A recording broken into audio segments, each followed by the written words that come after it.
Hello, I'm Chef Joe. Welcome to my sushi lesson. Today, I'm going to show you how to make a cucumber peacock feathers. Let's get started. You will need cucumber, sharp knife, cutting board.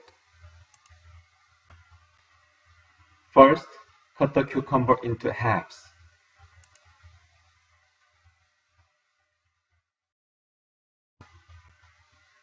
Cut off the top of the cucumber very thinly.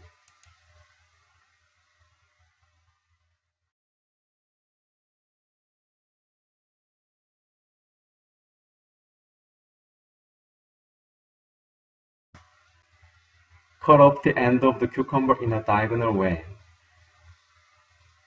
Cut the cucumber into about 15 very thin slices, but don't cut through all the way until the last slice.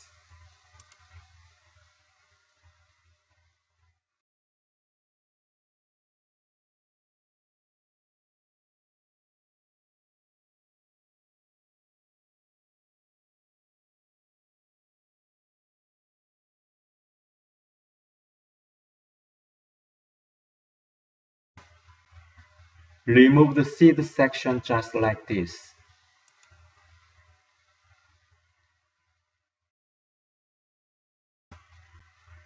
Spread out the thin slices completely, so that it looks like peacock feathers.